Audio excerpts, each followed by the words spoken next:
हर गण हम न बेप्रम निराया, बड़े अपराध कीन फल पाया। श्राप अनुग्रह करहु कृपाला, बोले नारद दीन दयाला। हे मुनिराज, हम ब्राह्मण नहीं हैं, शिव जी के गण हैं।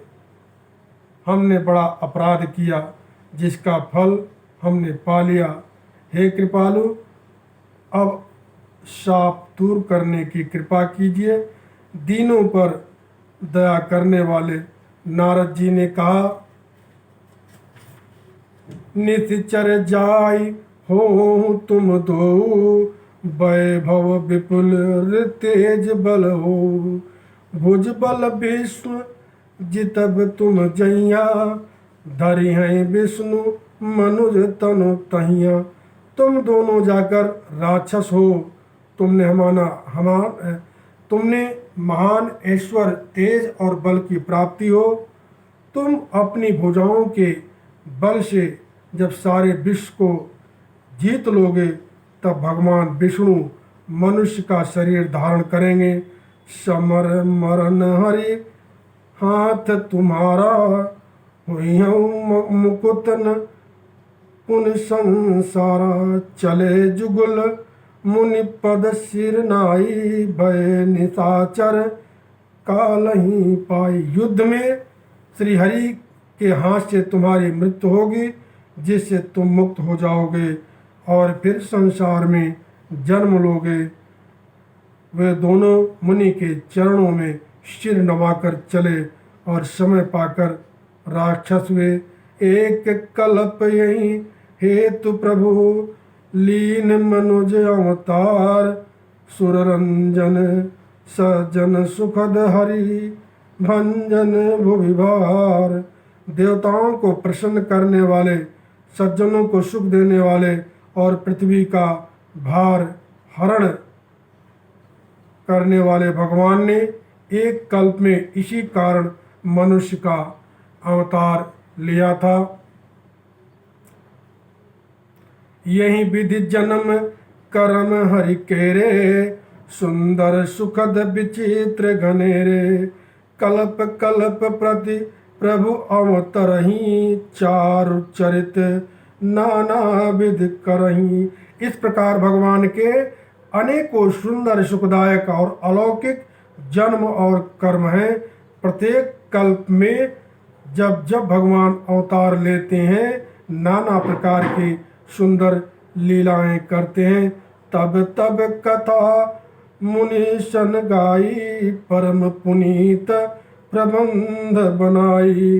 विविध प्रसंग अनूप बखाने, करहिन सुनि आचरजु सियाने। तब तब मुनीश्वरों ने परम पवित्र काव्य रचना करके उनकी कथाओं का गान किया है। हे और भांति भांति के अनुपम प्रसंगों का वर्णन किया है, जिनको सुनकर समझदार विवेकी लोग आश्चर्य नहीं करते।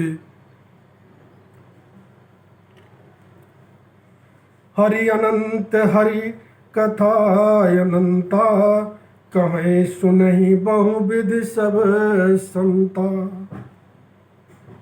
रामचंद्र के चरित सुहाए, कल्प कोटि लगी जाहिन गाए।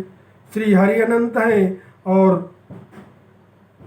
उनकी कथा भी अनंत है, उनका कोई पार नहीं पा सकता है। अपने आप में हरि अनंत और उनकी कथा अनंत है। सब संत लोग उसे बहुत प्रकार से कहते सुनते हैं। श्री रामचंद्र जी के सुंदर चरित्र करोड़ों कल्पों में भी गाए नहीं जा सकते। यह प्रसंग में कहा भवानी, हरि माया मोहि मुनि ज्ञानी। प्रभु कौतिकी प्रणत हितकारी, सेवत सुलभ सकल दुखारी। शिव जी कहते हैं, हे पार्वती, मैंने यह बतलाने के लिए इस प्रसंग को कहा है कि ज्ञानी मुनि भी भगवान के माया से मोहित हो जाते हैं। प्रभु कौतिकी लीला में है, उनकी लीला अपने आप में अपरंपार है और शरणागत का हित करने वाले हैं।